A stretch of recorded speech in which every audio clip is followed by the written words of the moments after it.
This is the vintage electric Cruz.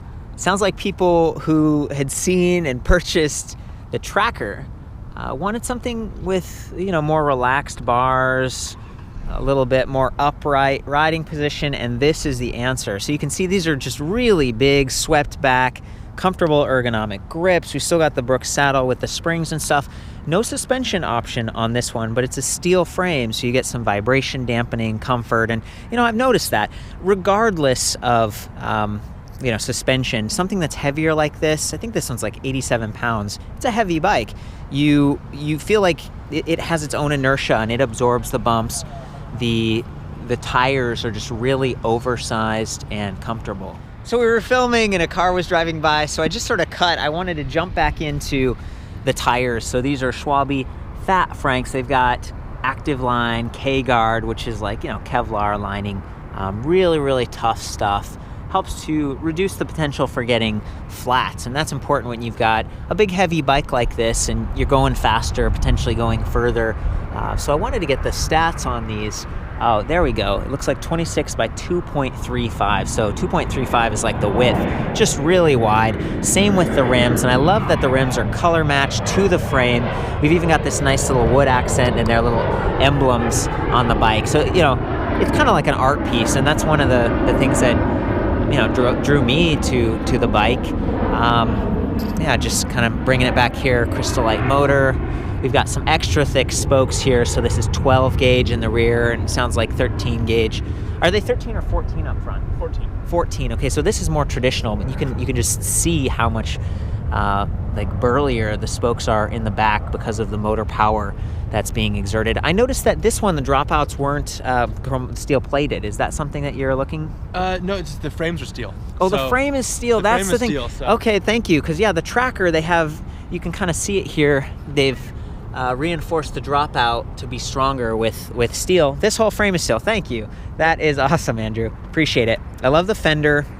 It's kind of got little kind of bend marks there so that it fits, even with the chain running along there on the right side. Single speed, and this, as heavy as this bike is and stuff, it's really not something you pedal around too much. And so by not having a derailleur back here, you're reducing the kind of maintenance that you need to do and the noise and stuff. So you can pedal along and kind of stretch your legs and stuff. But one gear. I like the pedals, platform, but they're really stylized, looking pretty cool with these chrome accents. Can you tell me a little bit about the color options, Andrew? Yeah, so this is a custom color, so all of our bikes, we can do custom colors. But the standard colors for this bike is a Fiesta red, an aqua light blue, and then this really cool blackish brown color. Okay. Looks black, and then when the sun hits it, it turns brown. Cool. And so we call it cola. Yeah. I like the aqua, especially with the wood paneling. It's really beautiful. And does this one have the same kind of rack accessories or things like that? Yep, we have all the same accessories between both bikes. Okay. Yeah. Including this, what is it called, the speed mode? Or? Race mode. Race mode. I love that. There's this pin that you can buy. It costs a little bit extra. You stick it into the side of the battery box there, and it enables the bike to go beyond 20 miles per hour, up to something like 36, you were saying, right? Yep, 36. Okay, so this is not, it doesn't have the proper lights. It's not street legal. Going that fast is really useful, though, if you're on private property like we are here. If you're at the airport and you're going to fetch things, or maybe you're at a racetrack, it's like a pit bike. That's really cool. And apparently in Indonesia, that's a popular customer base for you guys. Yeah. A lot of people out there, because their laws are more relaxed, and people are riding around on mopeds, and they're loud and heavier than this, and a lot more problems with internal combustion versus like a battery pack. So we were talking about the battery before. Lithium-ion cells, 52 volts, 13.5 amp hours. That's enormous. That's way above average. And again, it's a heavier bike, and it also has a really big motor. So they sort of like design the controller to limit this to 750 watt nominal. That's legal. That's the very edge of the upper edge of the legal limit in the United States. And stock, it limits it to 20 miles per hour throttle mode. So it satisfies that requirement, but it peaks at something like 1600 watts. And then if you put in the speed mode, you really get even more power from that. So if we come up to the cockpit, really clean. And this one, again, very comfortable. The big bar sort of dampens the vibration.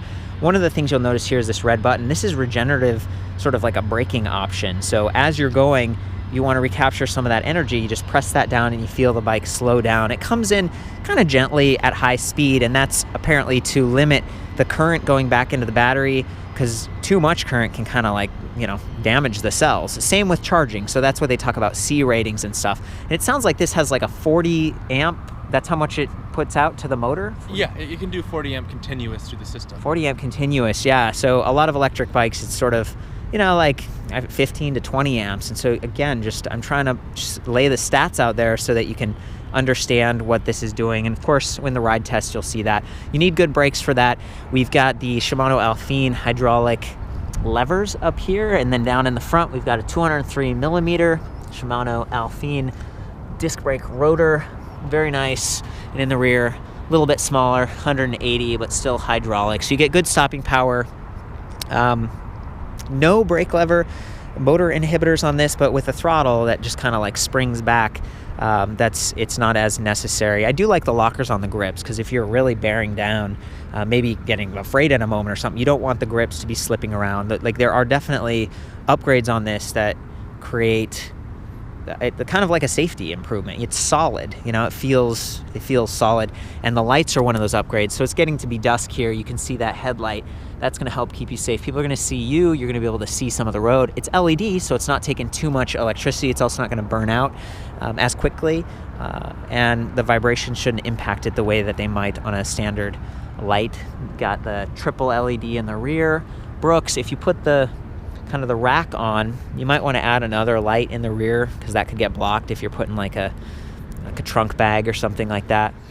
Okay, so this is the rack that you were talking about. Yeah, so this is bolts to the bike. And this top plate's all CNC machined aluminum. Wow. And then we laser cut this leather and inlay it into here. I like that. Yeah. That's beautiful. And then these, and you had special... And then the panniers just bolt right onto there. Okay. And yeah, super utilitarian, and makes the bike really useful. And color matched. Love that. The rack has mounting holes for the... So Does it? So you can move the... You can take the light that bolts here, and you just bolt it right to the back of the rack. Thank you. That is awesome. Good thinking, right? Like, safety. It's my best friend right there. You can see some of the wires coming out in the front. Pretty clean in the front, and then they come down to these quick disconnect points, so you can kind of fix or upgrade if you need to.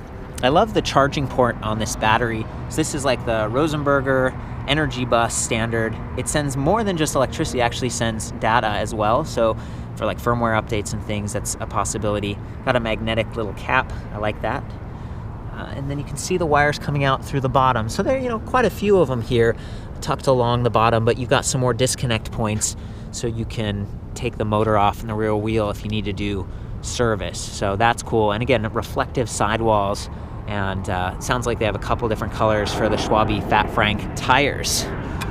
What is the case on this made out of, though? It's sandcast aluminum. Sandcast aluminum, yeah. Just like they would have done it in the early 20s. Yeah, and that's the inspiration for like the trackers, these track bikes, right? Yeah. Can you tell me a little bit about that history there? Oh, just the early board track bikes. The first motorcycles were really just racing in circles. They were bicycles with big V-twins slapped on them. Yeah. And these guys are doing 100, 120 miles an hour on these big velodromes with no brakes. And it's cool. I made that comment on the older tracker that I reviewed. I was like, man, the brakes, you've got a lot of weight here, but you go back and they didn't have any brakes. They were just engine braking to a stop. They'd get pulled, and then they'd go and they'd start going. It's pretty cool. It's a neat kind of a historical point there. I like that. Got the kickstand. Just kind of a standard, kind of average kickstand in my opinion. This one seems to hold it up pretty well though, given that amount of weight, and it stays out of the way when you kick it up, which is nice. Appreciate that. And these come in one size, right, Andrew? Yep. Okay. One size. So you've got the kind of the curved top tube, the classic cruiser look. You can stand over it. I'm about 5'9", so I can stand over it. I'm not touching or anything, not having a problem. And then the seat is adjustable up and down, but it seems like the style and the way these get set up is kind of relaxed. You're sort of in this relaxed seating position with your legs out, kind of like that. So I think this is how it would look. I'm gonna go ahead and use the throttle and show you the motor. You might not be able to hear it because it's direct drive. There are no gears rubbing. It should last a little bit longer, be a little bit more durable. It's just super quiet. And again, I love that they're taking advantage of regenerative braking right here with this little button. It's just kind of cool. Okay, so here we go. Get ready.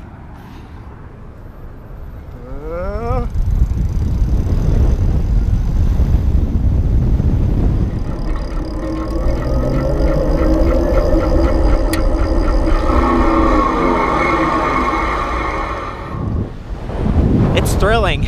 I mean, you really get going pretty fast, pretty powerful, but quiet. You know, I think I might think about adding like a bell or like a bike horn or something, depending on where I was riding this. But it's also empowering because you can kind of zip past traffic, like right off the line, or, you know, not be overtaken by cars the same way that I think you are with some of the lower powered bikes, ones that don't have throttles. I like throttle mode, and the trigger throttle is cool because it doesn't compromise your grip at all, right? You've got that steady hand going on.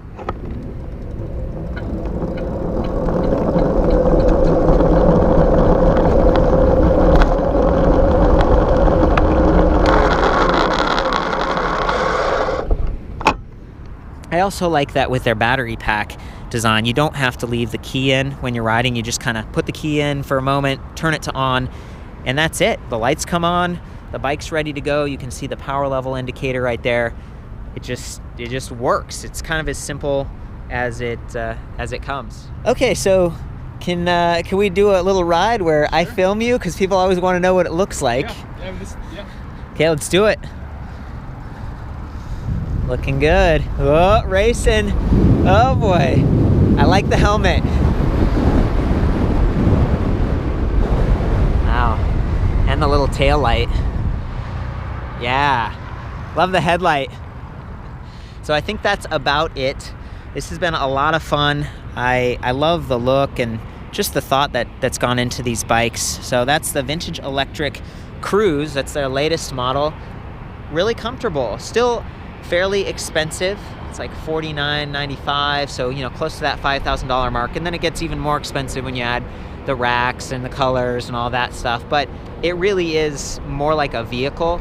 And if you don't get that speed knob, it can totally flies. You know, it's an electric bike. So that is cool. For the full write-up on this and other vintage electric bikes, I will see you back at ElectricBikeReview.com. Of course, with something heavier, more powerful like this, just ride safe and be careful out there.